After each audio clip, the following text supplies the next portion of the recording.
അതെ, എംപ്ലോയ്മെന്റ് എക്സ്ചേഞ്ചിൽ പേര് രജിസ്റ്റർ ചെയ്തിട്ടുണ്ടോ, കറക്റ്റായിട്ട് പുതുക്കാറുണ്ടോ? അങ്ങനെ ഉണ്ടെങ്കിൽ കുഴപ്പമില്ല. ഇനി കുറെ കാലമായിട്ട് പുതുക്കിയിട്ടില്ല എന്നുണ്ടെങ്കിൽ നിങ്ങളുടെ കാർഡൊന്ന് എടുത്തിട്ട് വരൂ, രജിസ്ട്രേഷൻ കാർഡ്. ചിലപ്പോൾ ഒരു ഗവൺമെന്റ് ജോലി കിട്ടിയാലോ?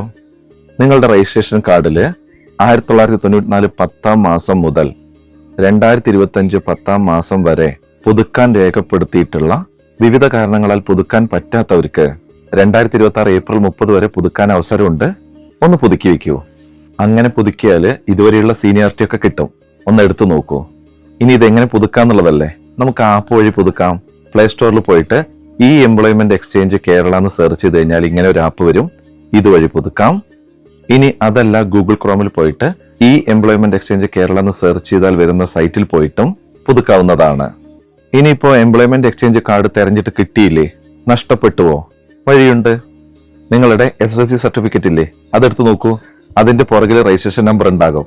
അത് വെച്ച് പുതുക്കിയ ശേഷം എംപ്ലോയ്മെന്റ് എക്സ്ചേഞ്ചിൽ പോയി കഴിഞ്ഞാൽ ഡ്യൂപ്ലിക്കേറ്റ് എടുക്കാവുന്നതാണ്. ഇനി നിങ്ങൾക്ക് ചെയ്യാൻ പറ്റുന്നില്ല എന്നുണ്ടെങ്കിൽ ഇതിനെ പറ്റിയിട്ടുള്ള ഡീറ്റെയിൽഡ് വീഡിയോ നമ്മുടെ യൂട്യൂബ് ചാനലിൽ ഇട്ടിട്ടുണ്ട്. യൂട്യൂബ് എടുക്കുക, മുകളിൽ സെർച്ച് ബാറിൽ സുരേഷ് എന്ന് സെർച്ച് ചെയ്യുക.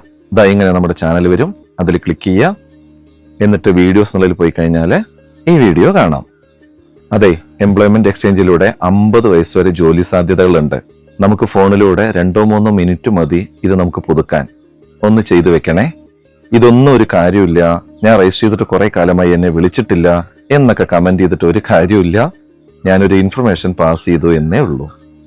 എന്തായാലും ഒന്ന് പുതുക്കി വെക്കൂ. ഇനിയും സാധ്യതകളുണ്ടല്ലോ. ഒരു പക്ഷെ ജോലി കിട്ടിയാലോ, അല്ലേ? Okay, have A good day.